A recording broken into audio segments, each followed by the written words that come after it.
and welcome everybody to a brand new show called Real Life with Holly and Regina. Regina, thank you so much for joining me today. I am so excited.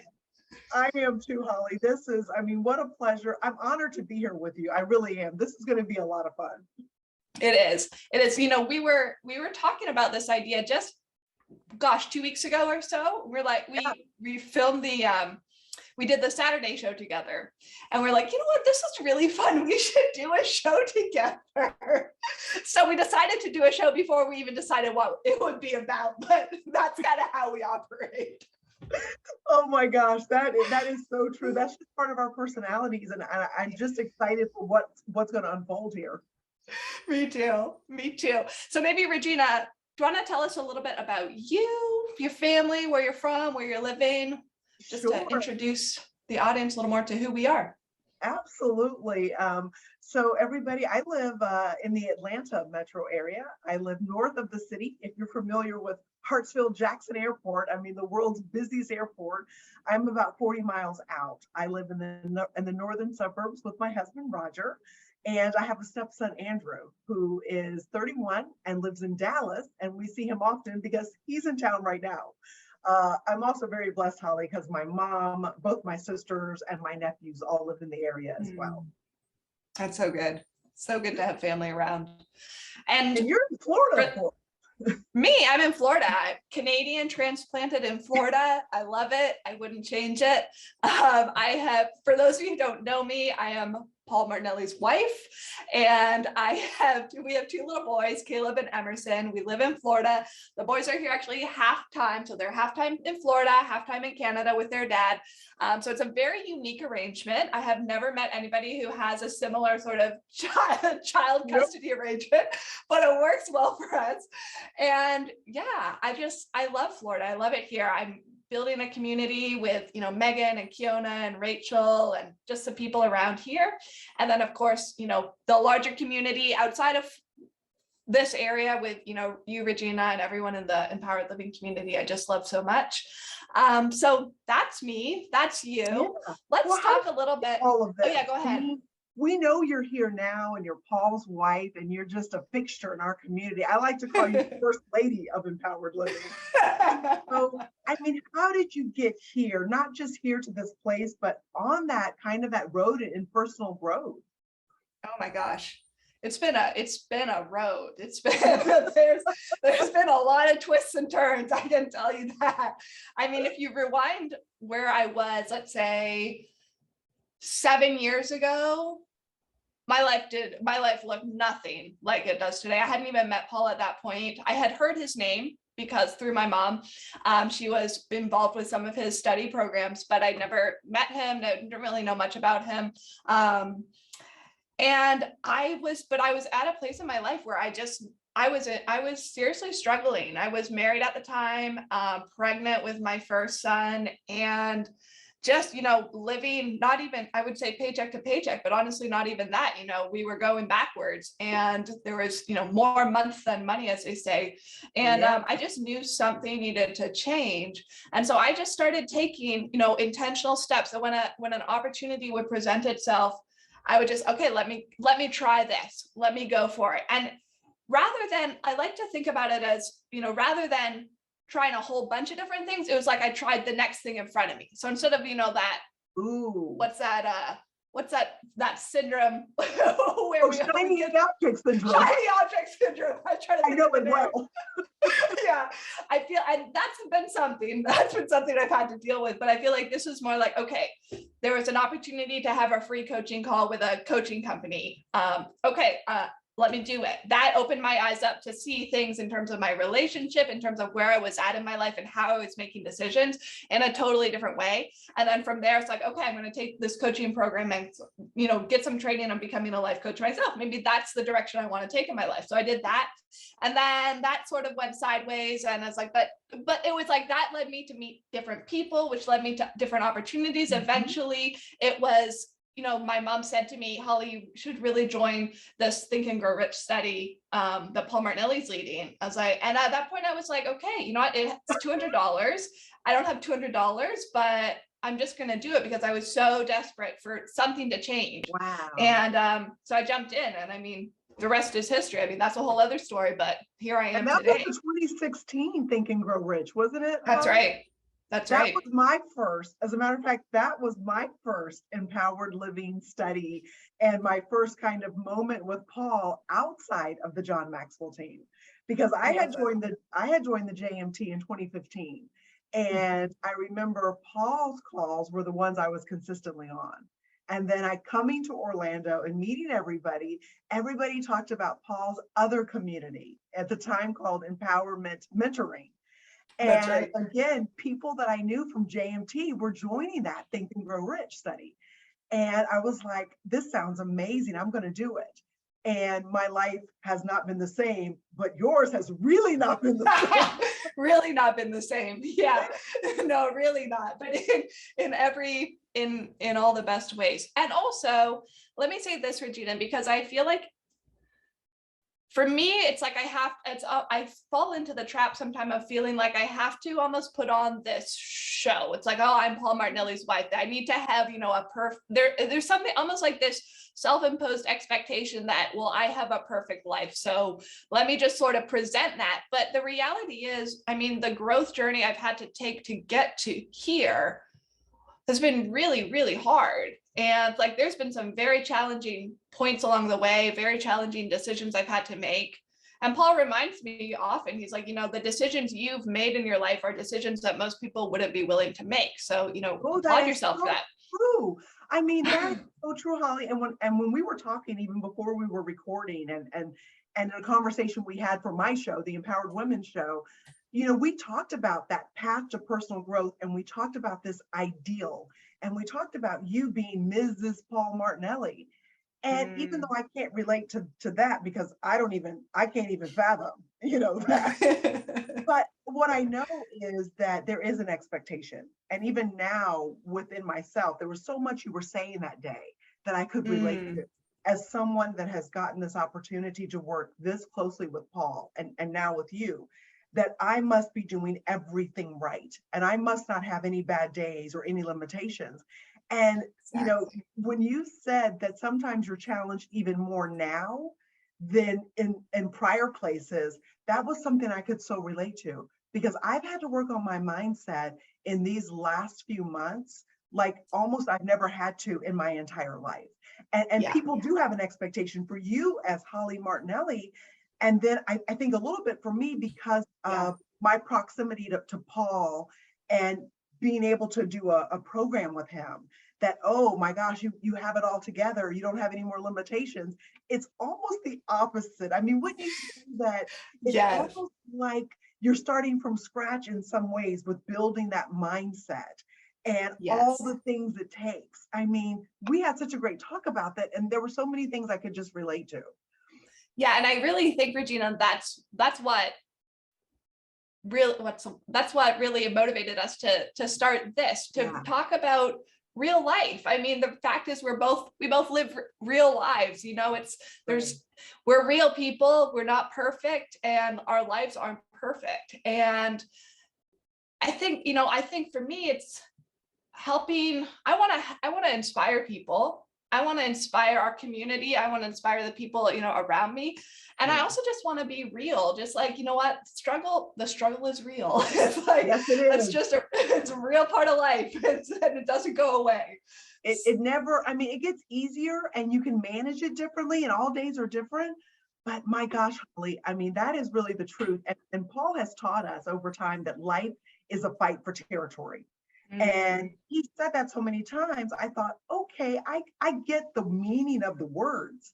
But when you're living it and your mindset and you're torn those days between, oh my gosh, I have so many limiting beliefs that come flooding, to, gosh, I can do this. There's that balance that all of us are walking. And I love that we decided to do this, Holly, because you reminded me that sometimes I've thought that about you. Oh, look at where Holly is. This must be great. And that's the same thing people have done to me. Oh, look where Regina is. That must be great. And while it is, it comes with that same daily, I've got to do my affirmations. I have to really watch my own mindset, even more closely now than ever, more closely now than Yeah. ever. I agree. I agree 100%. You know, something that that's been really in the forefront of my mind for the last couple of years in particular, has been on the mental health side of things. Yeah. And how that ties into personal development is really interesting, because on the one hand, I've heard people say, you know, well, if you're into personal growth and you're growing, then, you know, you shouldn't, it's, you know, you shouldn't struggle with anxiety, or you shouldn't struggle with depression, or you should be able to think your way through it. It's like, okay, well, the fact of the matter is, you know, those are all part of our emotional experience. We're emotional beings. That's part of who we are. And so just, you know, muscling your way through, just thinking your way through it isn't a practical way to approach any part of life. But it's, you know, how do you bring the two together? How do you bring personal development and then also just the reality of who we are as imperfect emotional beings? I think together. That's a great opportunity that you and I have here. When you talked about wanting to inspire the community, oh my gosh, from the bottom of my heart, the things I've learned, even just this year, if I go back just to January, and we're just in July, the learning and the growth that have happened have been so tremendous that I almost feel compelled to share, because we have so many other people in this community that want to launch programs and launch businesses of all different kinds. And I'm living proof that you have to suspend the requirement of knowing how. And love that we're going to have this great opportunity on this platform to speak into some personal growth principles that have meant a lot to both of us. And that's just a biggie for me, because had I had to know, I was on an EQ teaching team call on Friday. And I even told them, if I would have had to know how to answer your questions, if I would have had to know everything about today, I wouldn't have started back in January and February. I would still be back there, because only through the walking of the journey have I figured it out. And it blows my mind to say that, because I was one of these people holding myself back. I've got to be perfect. I have to know all my stuff. I have to have all my ducks in a row before I can start. It's the exact opposite of that. And I cannot wait to communicate that to as many people as possible, Holly. I mean, that's why I'm excited about what we're going to be doing here. Yeah, me too. I would love to hear, maybe Regina, let's take this opportunity for you to share a little bit more about what that growth experience has been for you over the last few months. Like, what are the big epiphanies you've had? The big epiphany, the biggest, is that failure is success's constant companion. There is no success, there is no getting anywhere without the falling down and the getting back up, and the falling down and the getting back up. And as adults of all personality styles, we hate that. We don't want to fail in front of our peers. We don't want to get it wrong when everybody's watching.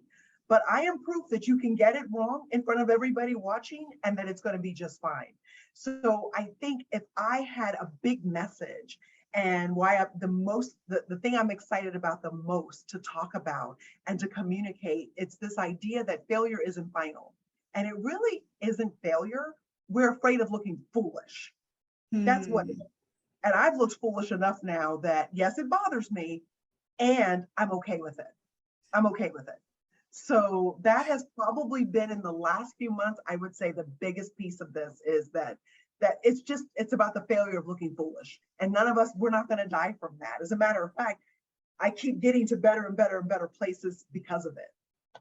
Yeah. You know what I love, Regina, about what you just shared is that that's something, like, that's an idea, you know, failure is success's constant companion. That's an idea. I've heard that many times over, but to hear it and to really internalize it and incorporate it into your life and into your way of operating are just two totally different things. And so the fact that you've taken that and how you've brought it into your real life experience. I didn't have much of a choice. I've heard Paul say that for years. So as a student, I have my notebooks, and Paul says that, and I have it written down probably at least 75 times in my notes. Yeah. And then to actually walk it, oh my gosh. And it's the hardest thing to start walking. I remember my first EQ teaching team call, I gave the wrong Zoom link. And the link was so wrong, I couldn't even get on. And so that's just how wrong the link was. And it's the first call, or it was the first group debrief call. And I'm panicking because we're 10 minutes from it. And I'm trying to email Megan, please help me send an email. I've got to tell everybody. I was emailing people I haven't spoke to for 5 years. Everybody in my database got an email because I didn't know who was going to jump on. And I was so panicked. And then afterwards, I thought to myself, it was a Zoom link. And that's a small thing, but it's a big thing the moment it's happening. And I just have to say that you have to just decide in your mind that you're okay, that the missteps and the mistakes are part of it. I wouldn't be here now with you had I been afraid of the failure, so to speak. And it's just a failure looking foolish in front of your colleagues, your friends, strangers. And I'm so just grateful that I've gotten past a lot of that. Yeah. Wow. That's huge. Mhm. Yeah. You know, something that, sorry, go ahead. No, I just said it's been a really big deal for me. And Yeah. that's where the magic is. I have so many friends in this community. We've been John Maxwell team together. We've been Empowered Living together. And I know there's so many people who want to launch that show or launch that program. There is no way to get from here to there without the absolute mindset of failure is success's constant companion, and it's going to be okay. There's no way for that journey to be made without that. The thought, you know, it's going to be okay. That's so profound. You know, I think for me, so anxiety is something I've struggled a lot with. And when I'm in that place of entering into something new and that uncertainty of, oh, is this going to work out? Oh, am I going to look like a fool? It is that, you know, okay, even if I do, it's still going to be okay. You know, what's the worst that could happen if I do look like a fool? Well, I mean, maybe some people think a little less of me, but in the long run, is it really going to? But you're so right. In that moment, it feels like such a big deal, like such a big thing. I thought, I'm such an idiot. How could I have sent out the wrong Zoom link? It was so wrong, I couldn't get on there. I'm like, whose Zoom link is this? And I felt like the biggest, like, gosh, they're going to think she can't even send out a Zoom link. Yeah. And I thought, this is going to crush me in this program. And people aren't going to have the trust and the faith. And that's not at all what happened. It's that real life that you and I are talking about. And that's why we were so excited that we get to share not only our own personal growth struggles, messages, and sort of programs that have meant something to us. And we can just share that out and how we've used a lot of this in our own lives. So this is such a big day. I'm just truly I'm so excited. Let me just share one more thing, Regina, before we wrap up. We wanted to keep these shows nice and short so that they're digestible for you to just kind of tune in, jump in with us and hear what is going on in our real life. Something that I think ties in really closely to what we've been talking about when it comes to our emotional well-being, when it comes to stepping out, trusting ourselves to take that next step. For me, you know, dealing with anxiety, overcoming that, something that I've really had to come to grips with is that, you know, the emotions I'm going to experience through that whole process are neither good nor bad. They're just part of the process. So the anxiety isn't good or bad. It's just part of the process. And I'm working through how to deal with it, how to process it so that it doesn't have such a hold on me. But it's like, you know, it reminds me of coming up in a couple of weeks, in a week and a half, about Paul is going to be leading a teaching on one of Thomas Trower's famous essays on completeness, and how this idea, how, you know, something I've been really grappling with is, no, I am complete in who I am right now. No, nothing new needs to be added to me, which means that all of the things I'm experiencing are part of my completeness. You know, the emotions I'm experiencing, the anxiety I'm experiencing, the joy, the happiness, all of it is part of my completeness. And it's all part, and that all goes into my personal growth journey. You know, just like wrapping your head around failure, and just that failure is success's constant companion. That's all, you know, that the failure is part of your completeness. Yeah. It's like part of who you are. And it's like when you can embrace that, and sometimes maybe it's not even about embracing it, because embracing that can be hard. Like, I don't want to embrace failure looking like a fool, but even just like on some level accepting it, that it's It's the acceptance. It's the acceptance. Yeah. So I just, I just wanted to share that because it just ties into what we're talking about. I think it's something that a lot of people can relate to. We're here to just be real, to just talk about what's going on, what we're thinking about, what Yeah. we're processing, what we're working on, what we're laughing about, because we're both just real people. And Yeah. that's what we want to be with you guys too. So that's I'm us. excited. I'm so honored to do this again with you, Holly. This is amazing. And the thought of adding value this way to the community is just huge. So I'm so grateful. Thank you for this wonderful opportunity. Awesome. Thank you so much, Regina, and all of you watching today. Thank you so much for tuning in, and we'll see you again next week. Take Bye, care. everybody.